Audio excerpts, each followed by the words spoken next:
Eli tervetuloa tähän markkinoinnilla vauhtia ja tehokkuutta liiketoiminnan kehittämiseen webinaariin. Ja mä oon Senni Valjola, mediamaisen yrittäjä. Mä oon lähtöisin yrittäjäperheestä. Oon aina sanonut, että musta ei koskaan tule yrittäjää, kun oon vierestä seurannut vanhempien yrittäjyyttä. Mutta sillä se mieli sitten vaan muuttuu. Yrittäjänä on toiminut nyt reilu vuoden. Päätoimiseksi yrittäjäksi jäin viime vuoden elokuussa. Sitä ennen olen tehnyt muun muassa markkinointijuttuja erilaisille kehittämishankkeille ja toiminut yritysasiantuntijana sekä toimittajana.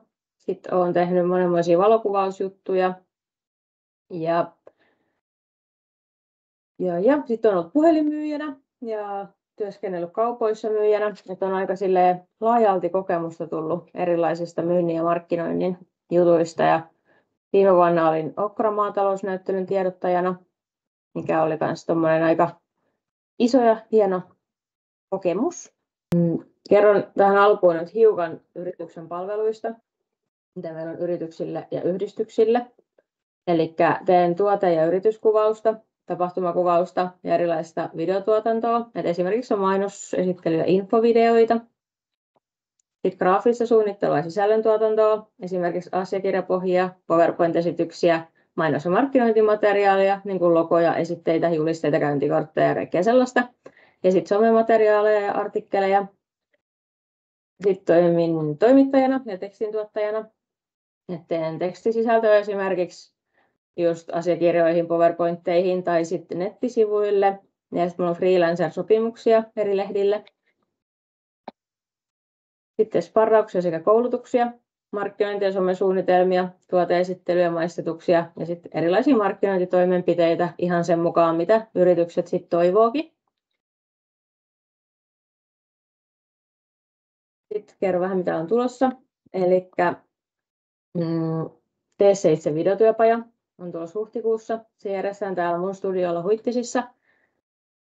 Olen tehnyt videoita 2005 vuonna. Olen tehnyt ensimmäiset YouTube-videot ihan harrastemielessä. Ja sitten opiskelujen kautta on tehty videoita ja 2015 olen sitten tehnyt ensimmäiset videot ihan palkkatöissä. Ja sen jälkeen videoita on tullut tehty aika paljon. Ja sitten syksyllä ollaan seuraamassa markkinointia ja sisällöntuotantoon liittyvää verkkokurssia yrityksille. Eli verkkokurssin tarkoituksena on tuoda tämmöisiä tehtäviä, missä sä pystyt tekemään sille yritykselle koko ajan niitä materiaaleja. Esimerkiksi somea, markkinointisuunnitelmaa, vähän jotain videoa, opetellaan hiukan erilaisten ohjelmien käyttöä ja sellaista. Mutta sitten tähän päivän aiheeseen. Eli miksi markkinointiin kannattaa panostaa? No tietysti sen takia, että tavoittaa ja pysyy ihmisten mielessä ja se lisää myyntiä ja kassavirtaa. Tärkeintähän on olla ihmisten mielessä silloin, kun sitä palvelua tarvitaan. Tosi harvoin ihmiset on niin kuin, että just tarvitsen nyt tämän asian, mutta sitten kun se tulee, että hei nyt mä tarvitsin tämän, niin sun täytyy silloin olla sen ihmisen mielessä. Eli parhaiten jää mieleen, kun mainostaa vaan riittävän useasti ja riittävän mieleenpainuvasti. Ja nykyisin sisältöä on niin paljon tarjolla, että tärkeintä on erottua. On tutkittu, että ihminen rekisteröi tietyn mainoksen vasta, kun se on nähnyt jonkun tyylin 7 kertaa sen, niin sitten se rekisteröi sen ensimmäisen kerran, mutta silloin se ei välttämättä vielä pysähdy siihen. Et sitten kun ihminen näkee mainoksen jonkun 10. kerran, niin sitten se vasta pysähtyy, että hei, että mikäs juttu tämä on. Eli rohkeasti vaan toistoa. Vaikka itsestä voi tuntua, että tästähän nyt on jo laitettu ja tämä on nyt tehty, niin rohkeasti vaan lisää vaan.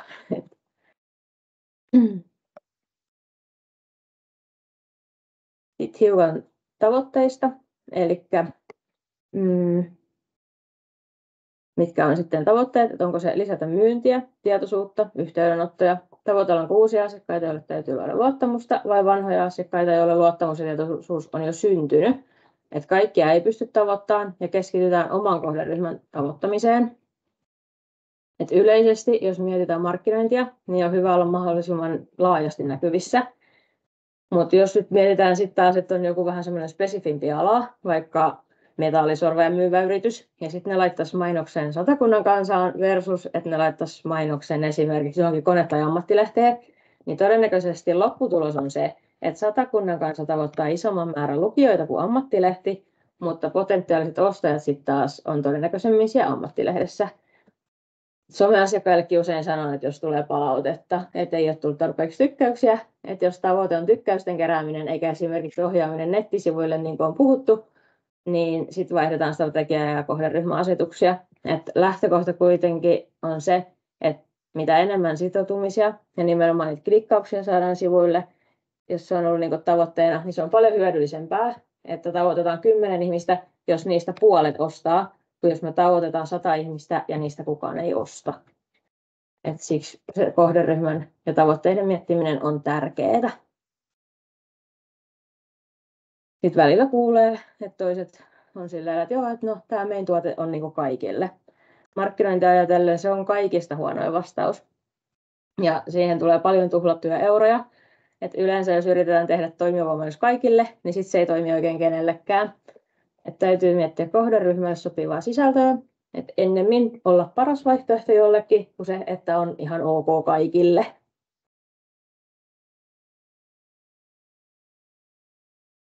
Sitten tuosta kohderyhmästä. Eli olen sitä mieltä, että lähes kaikille löytyy markkinat, mutta täytyy tuntea ja tavoittaa se oma kohderyhmä. Ja mun mielestä tämä on yksi tärkeimmistä asioista, jos ei jopa tärkein. On ihan sama, vaikka tekisi kuin hyvää materiaalia, mutta jos se yleisö on väärä, niin kaikki menee hukkaan. Ja oli sitten kyse ajasta tai rahasta. Ja uskon pitkälti, että tosiaan ne markkinat on kaikille, että ihmiset ostaa jopa puhdasta ilmaa pullossa. Että täytyy vaan löytää ne omat ostajat ja miettiä, miten se saa heille myytyä ja tuntea ne omat kohderyhmät.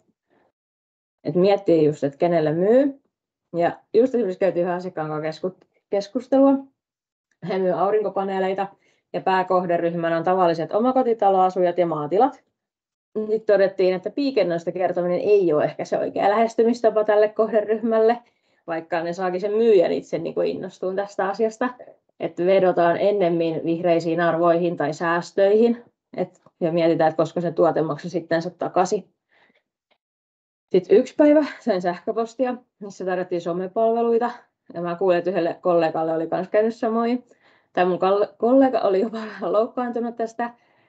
Mua lähinnä huvitti se, koska siitä selvisi, että se henkilö ei ollut tehnyt kotiläksyjänsä. Että sä lähdet ihmiselle, joka myy somepalveluja, niin tarjoaa somen ulkoistamispalveluja, niin ehkä se ei ole silloin oikeaa kohderyhmää ja on vähän hukkaan heitettyä aikaa.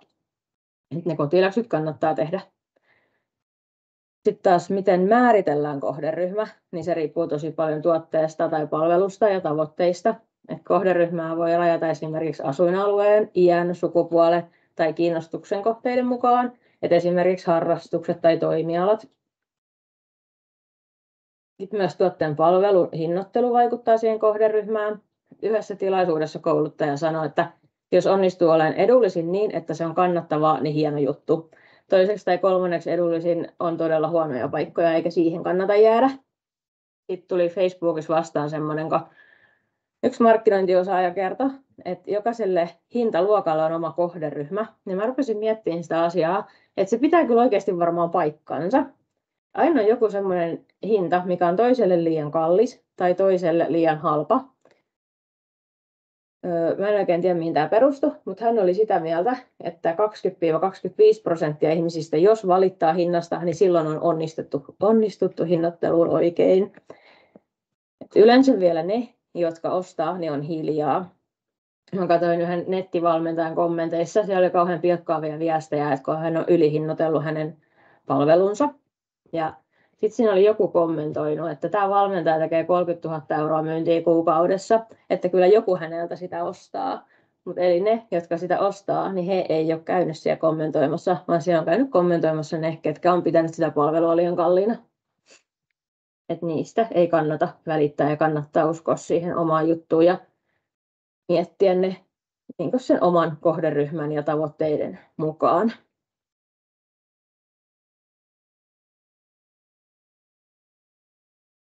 Noista kanavista, eli miten kohderyhmä tavoitetaan parhaiten. Sitten mä pistin myös budjetin ja resurssit nyt tähän samaan, koska ne liittyy aika vahvasti toisiinsa. Eli mitä eri kanavia on, niin lehdet, lehtimainokset vai artikkelit. Jos mainos niin, tai yksittäinen kampanja, niin kannattaa miettiä, että jos sä pistät just mainoksen tai just tämmöisen yksittäisen kampanjan, että haluatko sitten käyttää jotain erikoisnumeroa, mihin sä laitat sen, ja mitkä on ne oikeat lehdet, että just, että puhutaanko ammattilehdistä vai noista paikallislehdistä.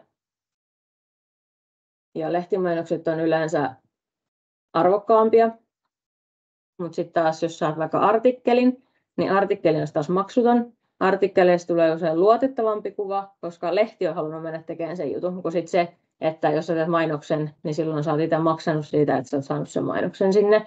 Mutta toki tietyissä tilanteissa sekin on kyllä hyvin toimivaa ja kannattavaa, mutta ne kannattaa miettiä just sen oman kohderyhmän ja tavoitteiden mukaan. Sitten täytyy, jos haluat sen artikkelin, niin se vaatii sitten taas itseltä aktiivisuutta. Että täytyy olla yhteydessä toimituksiin ja täytyy osata myydä se tarina toimittajalle, että he tulee tekemään sitä juttua. Mutta se on aika semmoista positiivista ja hyvää mainosta ja esillä olemista, kun niitä lehtijuttuja saa.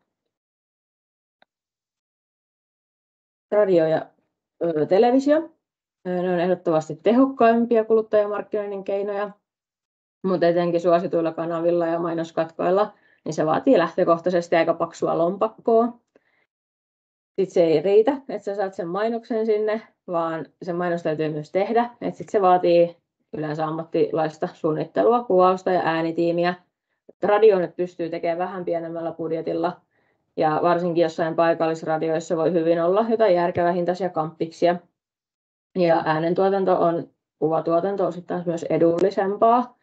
Mutta jos vaan on mahdollisuuksia, niin ehdottomasti kannattaa lähteä tähän. Internet, Google, nettisivut, bannerit, blogi.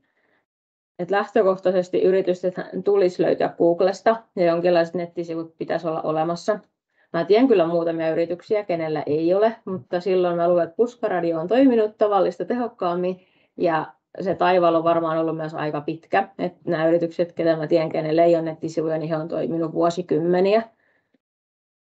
Ja Googlessa olisi hyvä olla tiedot kunnossa, että osoite ja aukioloajat ainakin ajan tasalla. Ja mitä kattavammin ne tiedot sinne täyttää, niin sen kattavammin Google myös niin näyttää sitä hakutuloksissa. Ja on myös vähän noloa ja todella huonoa mainosta, jos on väärät aukioloajat tai asiakas tulee sit niiden perusteella turhaan tai on väärä osoite siellä ja asiakas menee väärään paikkaan, niin se ei sitten välttämättä enää tule toista kertaa. Ja sitten se menee vielä kirjoittamaan siitä johonkin paikalliselle ilmoitustaululle Facebookiin, niin sitten voi jättää 100 muutakin tulematta. Et siihen kannattaa kyllä panostaa ja pitää huolta, että ne on ajan tasalla. Ja nettisivujen ulkoasulla ja sisällöllä on iso merkitys asiakkaan mielikuvaan, ja mielikuva puolestaan vaikuttaa sitten taas ostopäätökseen. Et jos sivut on kauhean vanhanaikaiset, kuvat on kehnoja ja tarvittavia tietoja ei löydy riittävän helposti, niin todennäköisesti se kävijä poistuu aika nopeasti ja menee kilpailijan sivuille. Sitten netissä pystyy tekemään myös bannerimainontaa. Esimerkiksi Sanomamedian kautta on yksi vaihtoehto, että näyttää aika laajastikin sit niitä mainoksia. Ja se on myös sellainen, että ehkä kannattaa taas miettiä, että mikä on se sun oma kohderyhmä ja budjetti, että kuinka järkevää on sitten sitä kautta lähteä. Mutta siellähän on mahdollisuus sit tavoittaa isoja massoja ihmisiä.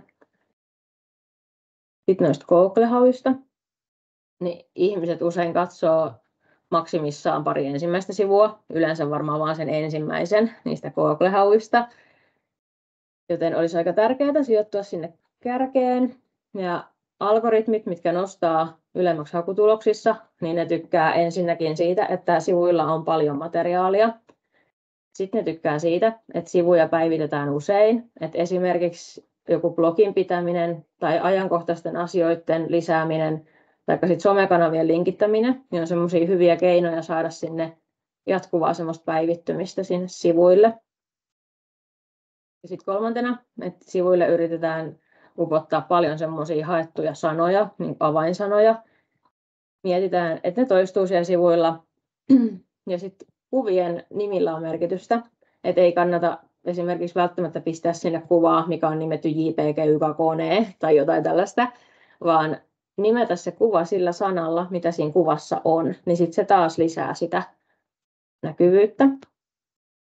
Ja linkkejä kannattaa käyttää, ja sitä omaa sivua linkittää mahdollisimman tehokkaasti joka puolelle.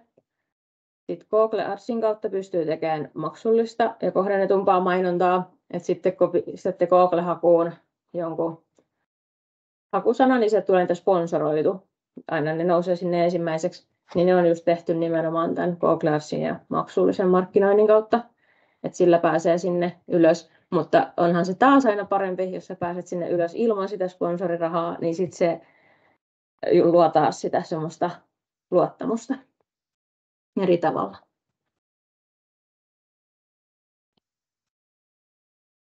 Sosiaalinen media ja mitkä kanavat siellä. Että somemarkkinointi on ilmasta, taikka sitten sitä pystyy tekemään pienellä rahalla, ja pienellä rahalla on mahdollisuus tavoittaa aika isojakin henkilömääriä. Pystyy tekemään kohdennettua mainontaa, ja se on tosi tehokasta, kun ne kohdennukset vaan tekee oikein. Että valkkaa sieltä iän, alueen ja kiinnostuksen kohteet. Ja sosiaalinen media vaatii aktiivisuutta ja pitkäjänteistä työtä. Että kaikki tieto ei mahdu yhteen eikä kahteen postaukseen. Sitten siellä pitää saada seuraajat. Seuraajien täytyy tietää, että ketä sä oot ja mitä sä teet. Niiden täytyy tykätä yrityksestä. Esimerkiksi tuoda esiin arvoja, vahvuuksia, persoonaa ja sitten luottamusta. Ja sitten niiden kävijöiden täytyy luottaa siihen sun ammattitaitoon, että ne tekee sen ostopäätöksen. Ja se on yleensä pitkä prosessi, että se ei tule päivitystä ja puhun kaikki jostain sulta. Sitten kannattaa miettiä itselle ne tärkeimmät kanavat sen mukaan, että niitä ehtii päivittää. Mä tilasin näistä nettikaupasta toimistotarvikkeita. Sieltä tuli sähköpostivahvistus. Ja sitten siellä lopussa luki, että tykkää meistä Facebookissa ja linkki Facebook-sivulle. Mä ajattelin, että voisin oikein käydä tykkäämässä. Ja sitten mä huomasin, kun menin sinne sivulle, että ei hitsi, että siellä on viimeinen päivitys ollut useampi vuosi sitten. Mä rupesin miettimään, että onko tämmöistä yritystä enää olemassa. No, mutta kyllä tavarat tuli ja kaikki meni ihan hyvin, mutta se, että jos mä olisin mennyt katsomaan ne Facebook-sivut ennen kuin mä tilasin, niin en olisi ehkä uskaltanut tilata, että olisin tilannut jostain muualta. Että on huono, jos ne sivut on olemassa, jos niitä ei päivitä. Ja selvästi toiset kanavat vaatii paljon aktiivisempaa päivittelyä kuin toiset. Tuntuu, että jossain Facebookissa ja Instagramissa, niin se, että sä nyt muutaman kerran kuukaudessakin siellä oot, niin ihmiset kyllä seuraajat pysyy ja näin, mutta sitten taas vaikka TikTokissa, niin jos sä päivittelet kerran kuukaudessa, teet videoa, niin kyllä sieltä rupeaa seuraajamäärät tippuun aika rajusti. Mutta aktiivisuutta vaatii kyllä kaikki kanavat. Sitten on suorakontaktointi, eli puhelin, sähköposti, uutiskirjeet. Itse olen kokenut suorakontaktoinnin tosi toimivana B2B, eli yritykseltä yritykselle markkinoinnissa. Se on vähän hitaampaa ja työläämpää, mutta silloin sä saat oikeasti tavoitettua ne ihmiset. Minusta tuntuu ainakin, että yritykset on paljon haastavampi tavoittaa esimerkiksi somemarkkinoinnin kautta. Että usein on paljon tehokkaampi pistää suoraan viestiä tai soittaa. Uutiskirjat on taitolaji, mutta oikein toteutettuna ne on tosi toimivia sekä kuluttaja- että ammattimarkkinoinnissa.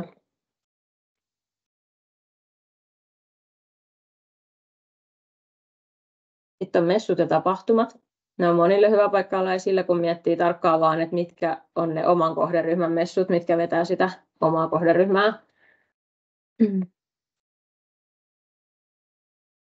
Sitten kun sä oot messuilla esillä, niin se on hyvä tapa siinä mielessä, että ihmiset ostaa helpommin, kun niillä on sille tuotteelle tai palvelulle kasvot, ja ne on jossain jo tavannut tämän henkilön, niin se ostopäätös syntyy silloin paljon paremmin.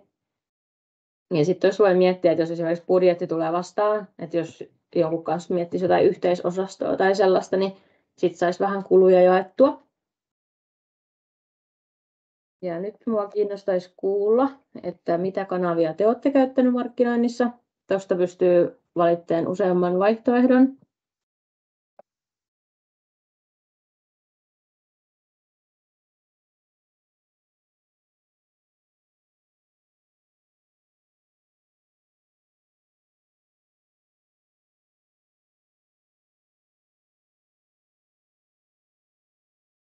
Tässä oli nyt tämä tienvarsimainoksetkin, että niistähän ei ollut nyt tuossa erikseen mainittuna.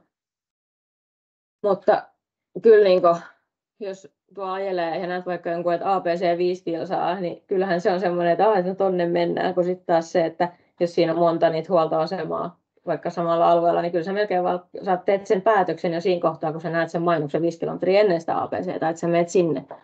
Että kyllä mä koen, että niilläkin on edelleen merkitystä. Ja musta tuntuu, että ainakin tuossa, kun mennään Poriin päin Ulvilan kohdalla jossain oli, että hevosheinää myynnissä, niin kuin heinäpaaleihin laitettu ja sitten puhelinnumero niissä, niin kyllähän se on sellainen, mihin ihmiset kiinnittää huomiota. Mutta se on taas se, että riippuu niin paljon, että mitä markkinoidaan ja myydään.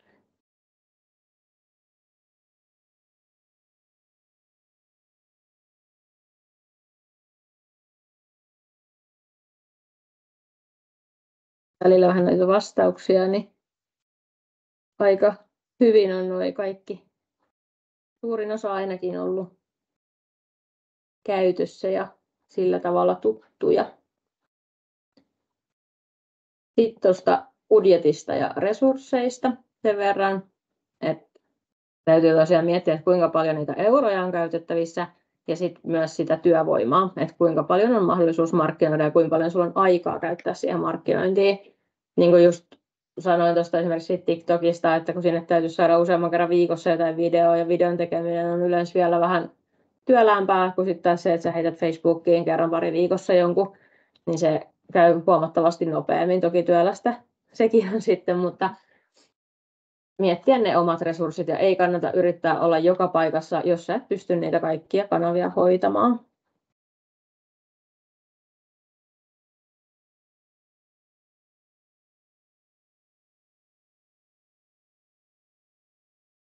Sisällöstä. Eli sisältö suunnitellaan kanavan mukaan. Esimerkiksi Instagramissa on lyhyttä ja kevyttä tekstiä, laadukkaita kuvia ja hashtageja, kun sitten taas blogiin voi hyvin pistää vähän pidempää ja semmoista pohtivampaa tekstiä.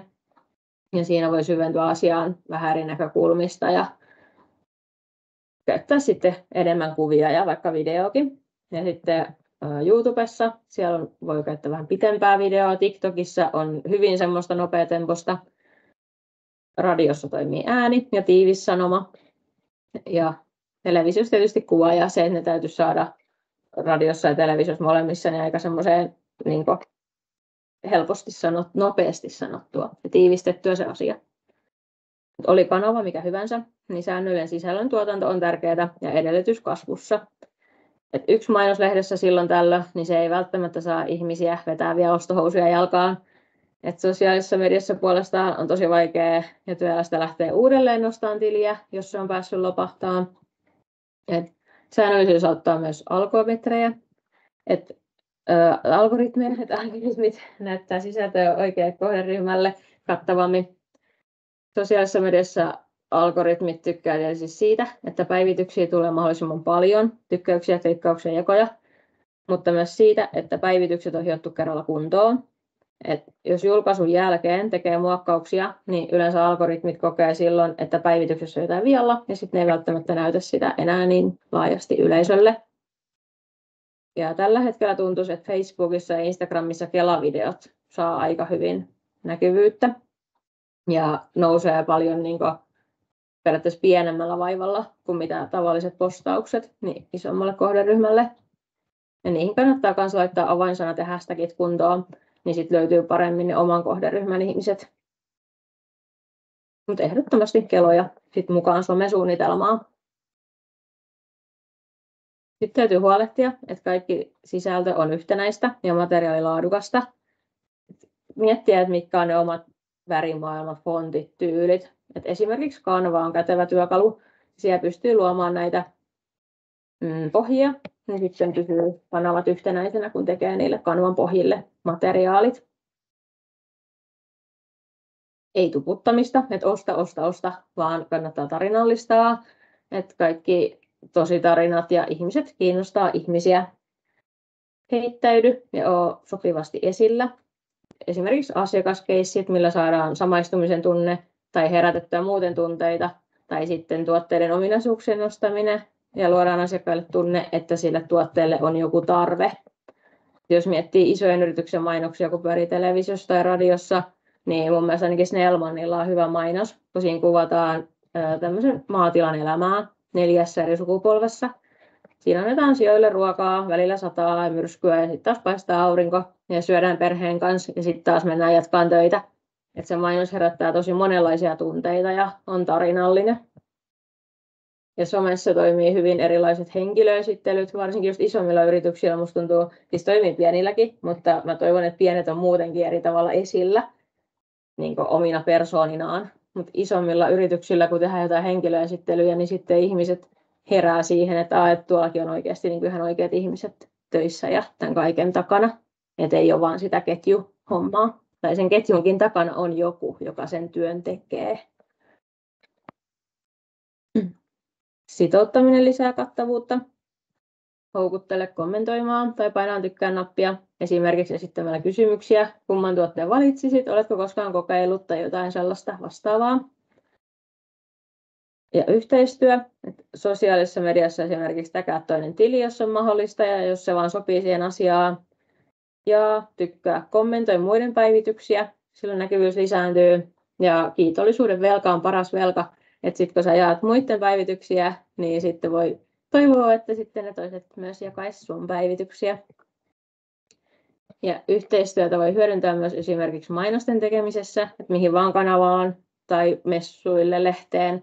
Että voi tehdä yhteismainoksia ja sitten boostata toinen toisia.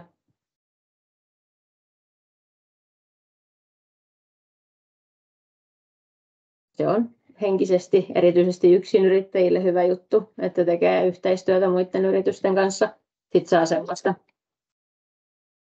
saa semmoista yhtenäisyyttä siihen tekemiseen.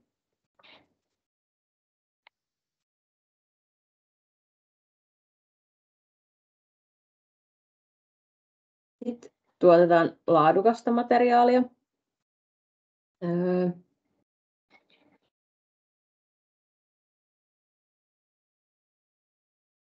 Sekaisin tämä mun esitys.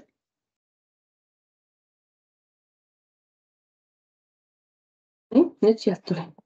Eli jos kuvaat itse, niin kiinnitä huomioon näihin seuraaviin asioihin.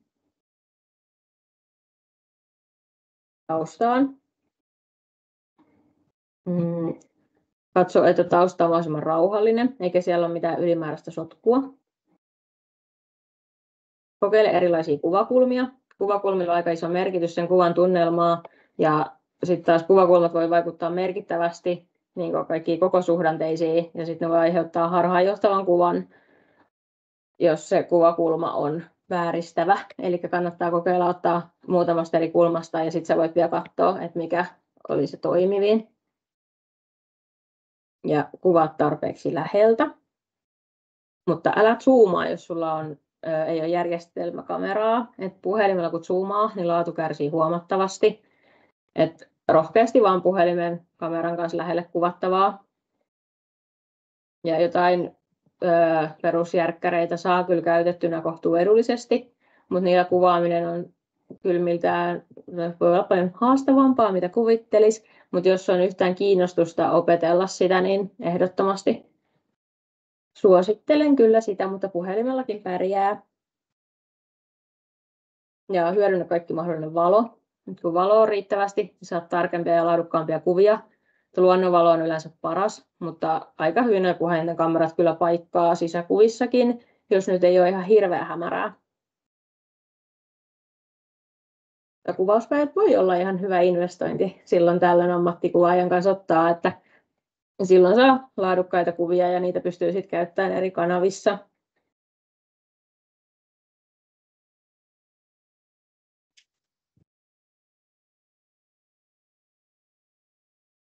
Tekstistä, eli kielioppikuntoa, vältä kirjoitusvirheitä ja muista, että yhdyssana on yhdyssana. Päätä mahdollisimman paljon pisteeseen, ei koko ajan vaan pilkku, ja vältä turhia täytesanoja. Tiivistä teksti mahdollisimman hyvin ja keskity siihen olennaiseen. Kiinnitä huomiota sanoihin. Ei esimerkiksi kannata välttämättä käyttää sanaa halpa, vaan edullinen. Ja murre- ja puhekielen sanoja kannattaa käyttää aika harkitusti, että miettiä, millainen on se sun oma tyyli. Oo itsevarma ja käytä käskysanoja. Esimerkiksi varaa, katso, kokeile, kommentoi, osta, tilaa. Tulee epävarma vaikutelma, jos on silleen, että tilaisitko, kävisitkö tilaamassa, jos voisit käydä. Vaan se, että käy, tee, niin sit ihmiset tottelee paremmin. Sitten mun piti vielä sanoa tuosta materiaalista, että laadukas materiaali, niin se luo luottamusta. Ja jos käytetään kauhean suttuisia pikselimössökuvia tai tekstissä on paljon kirjoitusvirheitä, niin se ei anna kauhean hyvää tai ammattimaista kuvaa yrityksestä.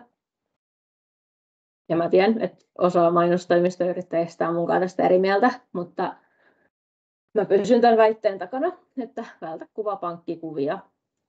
Kilpailu on kovaa ja erottuminen on parhainta, kun käyttää omia kuvia.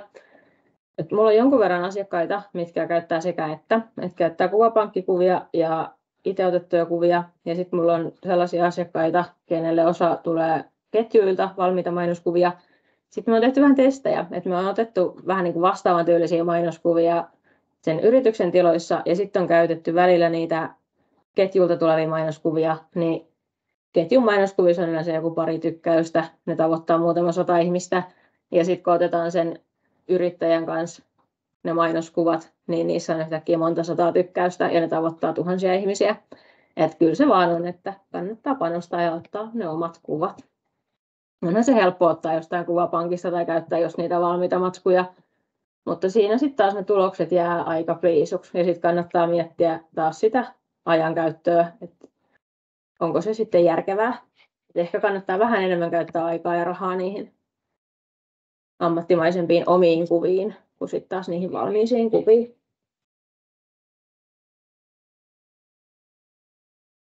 Millainen on toimiva mainos? Suunnitelmallisuus ja kohdentaminen on tässäkin kaiken A ja O. Koukuta heti otsikossa. Esimerkiksi videossa niin se wow-efekti täytyy tulla heti siihen alkuun. Ja nykyään ihmiset on tosi kiireisiä ja materiaalia on tosi paljon, joten ei joku muutama sekunti aikaa saada se ihminen kiinnostumaan siitä sun videosta tai jutusta. Ja jos vaikka saadaan kiinnostumaan, niin siltikin harva katsoo kuitenkin sen videon loppuun asti. Et siinä täytyy olla oikein joku sellainen juttu, että se katsotaan loppuun asti. Eli kannattaa nostaa ne pääasiat kärkeen. Ennenhän se on ollut sillä lailla, että videoissa on ollut aina se joku loppuhuipennus. Nykyään se täytyy olla alkuhuipennus. Ja seuraamalla kävijätietoja, niin pystyy katsomaan, että missä kohtaa videon katselu lopetetaan. Ja moniko sen katsoo loppuun asti, niin sitten pystyy taas kehittämään sitä videomateriaalia seuraavaa kertaa varten.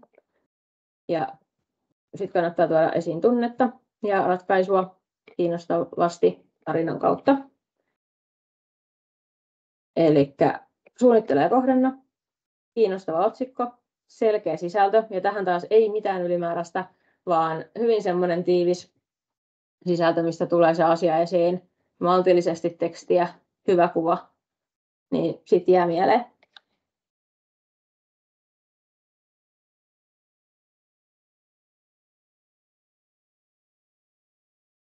Sitten sisältösuunnitelmasta, eli luo suunnitelma esimerkiksi Exceliin tai Wordiin. Listaa yrityksen ajankohtaisia asioita, lisäile ja mokkaa tarpeen mukaan, tee runko ja ideat valmiiksi. Netistä löytyy tosi paljon erilaisia vuosikellopalveluja tai vastaavia. Itse olen nyt toistaiseksi kokenut, että Word tai sitten ihan toi kalenteri on ollut toimivia. Et periaatteessahan koko vuoden juhlapyhät voi tehdä valmiiksi heti. Ja yksityiskohtaisempaa suunnitelmaa yritän sitten tehdä aina tyylin pariksi kuukaudeksi sitten kerrallaan ja ajastaa niitä päivityksiä sitten someen, kun tulee nyt kiireellisempiä aikoja, niin olisi sitten edes jotain siellä esillä ja pysyisi aktiivisena se tili. Sitten kannattaa huomioida, että mitä ja milloin, jos on esimerkiksi vaikka sesonkiaikoja, niin silloin sitten ehkä vähän just tiiviimpää se päivittely, mutta sitten kannattaa huomioida siinä taas se ajankäyttö, että jos on sesonki, niin silloin ei ehkä ehdi päivittää just siinä reaaliajassa, joten ne kannattaa tehdä valmiiksi. Sitten kun on se hiljaisempi aika, niin miettiä niitä päivityksiä valmiiksi sinne sesonkiajalle. Ja vaikka ajastaa niitä sit hyvissä ajoin, niin sitten niitä tulee ja sun ei tarvitse murehtia niistä.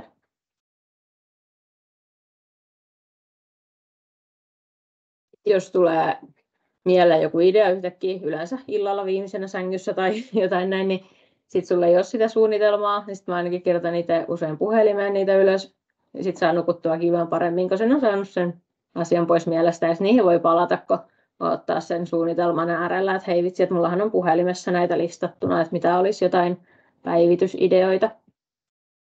Ja suunnitelmaa voi ja täytyykin muokata, että maailman tilanteet muuttuu ja yrityksen tilanteet muuttuu, niin sen mukaan sitten päivitellään, mutta se, että sulla on jonkunlainen runko olemassa, niin on niin kuin tärkeää, ettei se ole sit vaan semmoista roiskimista sinne tänne.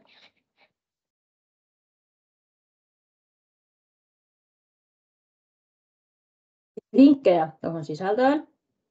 Eli luo tarve, anna vinkkejä, kerro ominaisuuksista ja hyödyistä, toteutettuja töitä, ajankohtaisia arkisia asioita, tulevia asioita ja herätä tunteita. Ensimmäinen asia on erottuminen. Et tee rohkeasti asioita omalla tavalla, äläkä katso liikaa mitä muut tekee. Et ideoita voi vähän ottaa muilta, mutta keskittyä kuitenkin pääasiassa siihen omaan juttuun. Ja jokainen yleisö on erilainen ja jokainen yleisö toimii vähän eri tavalla. Et sitten ei voi antaa semmoista suoraa reseptiä, että hei, että tämä toimii kaikille. Mutta mä pystyn antamaan siihen vähän ajatusta. Eli kannattaa tehdä aika monipuolista sisältöä, eikä jäädä toteuttaa vain yhtenäistä tarve, vinkit, ominaisuudet, työt, vaan se, että pistää sopivassa suhteessa vähän kaikkeen.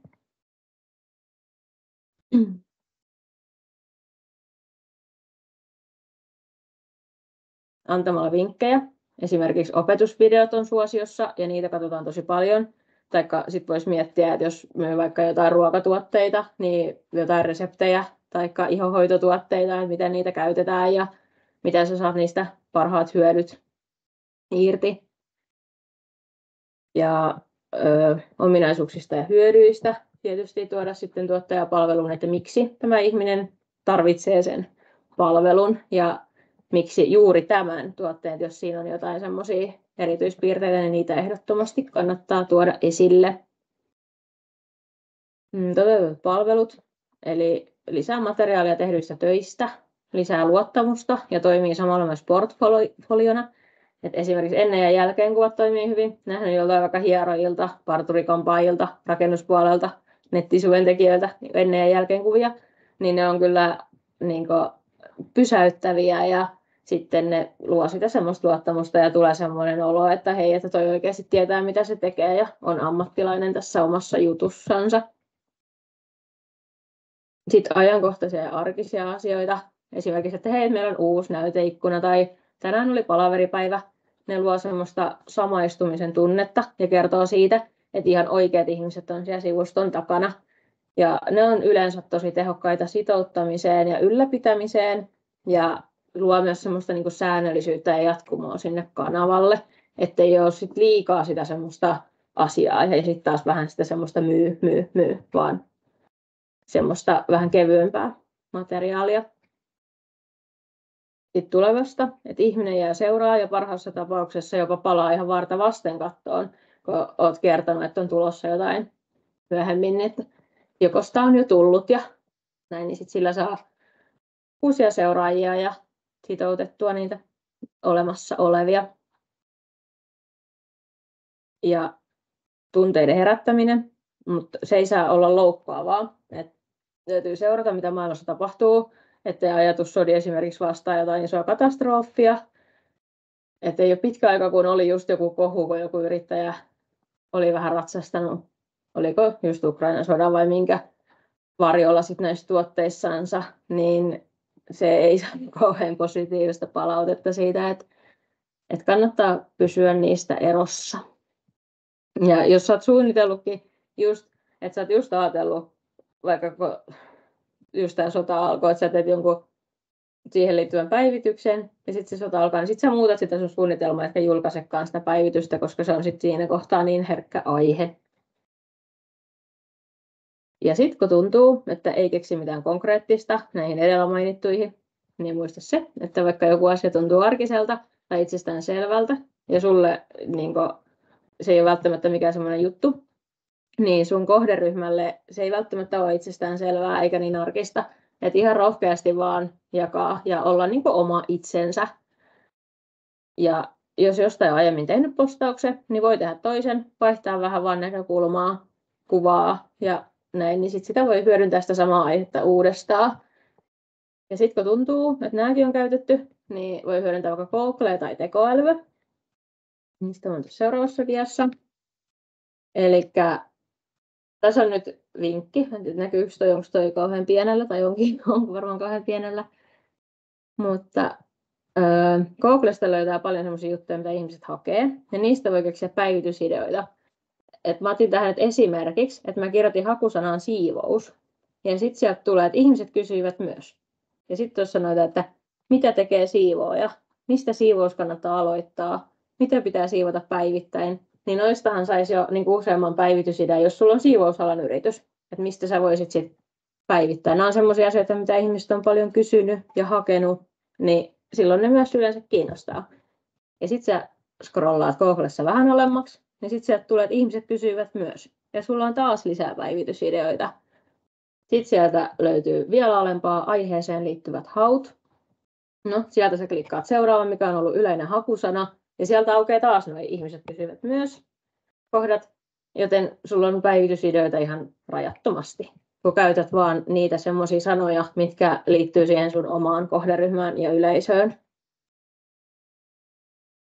Sitten tekoäly on toinen, kenen kanssa voi näistä asioista keskustella, jos ei ole muuta sellaista henkilöä, kenen kanssa näistä keskustella. Esimerkiksi ChatGPT Suomi on sellainen, missä voi kysyä, tai sitten ihan vaikka Snapchatissa kysyä Alilta, että hei, että mistä mä nyt päivittäisin, niin sieltä tulee varmaan jotain vinkkejä, mutta tekoälyyn ei kannata ihan sokeasti luottaa.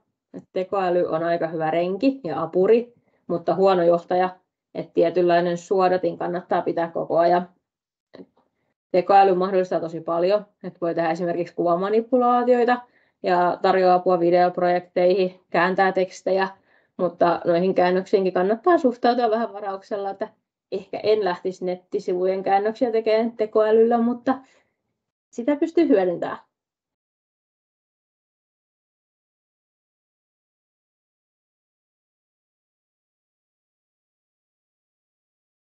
Sitten kilpailijat ja omat vahvuudet. Eli millaista sisältöä muut saman alan yritykset käyttää ja miten erottua. Et liikaa ei kannata katsoa, mitä muut tekee, vaan keskittyä siihen omaan juttuun, mutta kannattaa ottaa vähän aikaa ja käydä vakoiluretkellä, että millaista sisältöä muut saman alan ihmiset tuottaa ja kiinnittää huomiota lukuihin. Et esimerkiksi just kuinka paljon siellä näyttäisi olevan tykkääjiä tai seuraajia tai muita. Niin sitten pystyy vähän miettimään, että minkä tyyppinen sisältö voisi toimia ja mihin ei ehkä kannata tuhlata sitä omaa aikaa. Ja sitten sieltä voi kilpailijoiden sivuilta myös saada semmoisia niin vinkkejä siihen omaan työhön. Katsoa, millaista tarjontaa on, mieti kilpailijoiden vahvuudet sekä heikkoudet, ja sitä kautta sä pystyt miettimään niitä sun omia kilpailuvaltteja. Et kannattaa tuoda esiin omia vahvuuksia. Esimerkiksi jos on joku tuote, palvelu tai sen ominaisuus, mitä ei lähistöltä muilta löydy, niin korostaa sellaisia. Mulla on nyt tullut vastaan useamman kerran, kun Tampereella on yksi sellainen parturikampaaja. Hän on erikoistunut nimenomaan hiusten vaalentamiseen. Ja mä tiedän, että siellä käydään niin pitkältäkin. Että niin 100-200 kilometrin päästä saatetaan mennä sinne sen takia, että hän on erikoistunut tähän vaalentamiseen. Siihen sen ammattitaito ja osaamiseen luotetaan. Ja hän on somessa ollut oma itsensä ja julkaissut just näitä ennen jälkeen kuvia. Ja niin tileillänsä kertoo paljon niin siitä, millainen se vaalentamisprosessi on ja miten sit niitä hoidetaan ja näin edelleen. Et hän on nyt löytänyt sen, mikä on hänen se kilpailuetunsa, että hänellä on siihen niin vahva osaaminen. Ja koko ajan tuntuu, että semmoinen tuotteistaminen on niin nousevaa. että ihmiset kaipaa, että ne saa jotain selkeitä valmiita paketteja. Ja sä pystyt, niin kuin, melkein mitä vaan pystyy tuotteistaan. Että se täytyy vaan hetki käyttää aikaa siihen, että sä keksit, että miten sä tuotteistat sen sun oman palvelun tai tuotteen. Sitten tulosten mittaamisesta.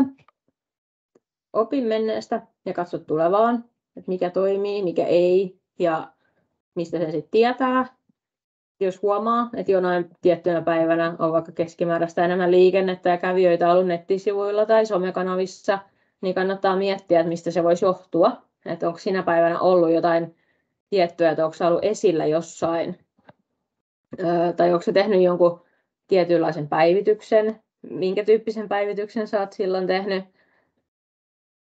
Mulla esimerkiksi, mä huomasin tuossa, että mulla oli kauhea pompsahdus joku päivä tuossa nettisivujen kävijämäärissä, ja mä mietin, että mitä niin on ollut, ja sitten mä tajusin, että ei vitsi, että nythän ilmestyi yksi lehti, mihin mä olin kirjoittanut jutun, eli selvästi ihmiset oli pongannut sieltä, että mä oon kirjoittanut sen ja varmaan pistänyt Googleen sitä kautta, että miettiä vähän, että mistä ne on sinne sivuille tullut, taikka joskus, jos pistää vaikka johonkin Huittisten ilmoitustaululle jonkun ilmoituksen, niin kyllä huomaa, että kävijämäärät pompsahtaa niinä päivinä.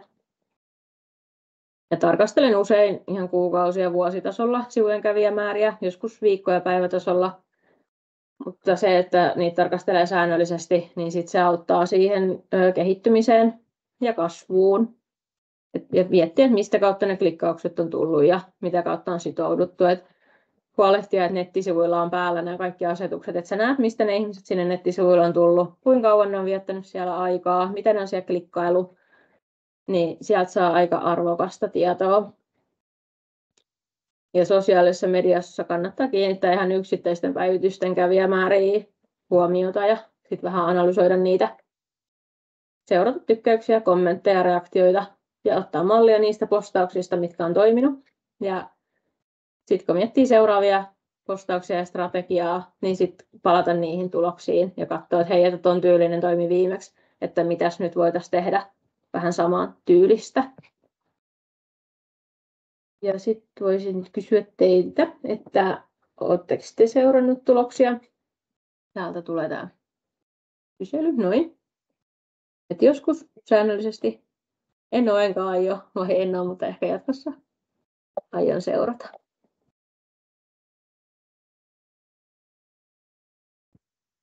Täällä olikin nyt hyvin porukka, kun kysyin tuossa Instagramissa joku aika sitten, niin siellä ei ketään ole juurikaan seurannut, että tässä on nyt hyvä porukka kasassa, että ymmärtää näistä. Että sitä seurantaa kyllä ehdottomasti kannattaa tehdä.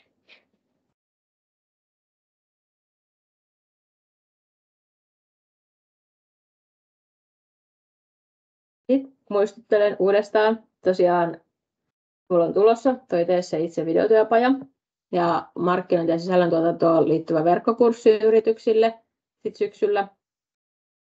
Ja jos haluat yrityskohtaista sparrausta, kaipaat markkinointiapua tai sisältöä, niin ota yhteyttä ja pyydä tarjous. Ja sitten mä pyytäisin teiltä sen verran apua.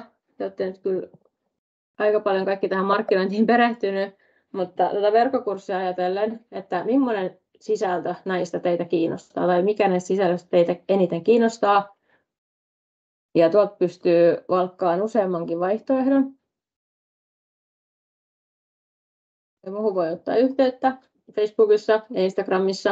Ja nettisivuilla löytyy yhteystiedot ja sähköpostilla tai puhelimella. Mulla oli niin kauheata tykitystä, että tämä meni nyt tuntiin, mutta onko teillä jotain kysyttävää tai kommentoitavaa? Kiitos.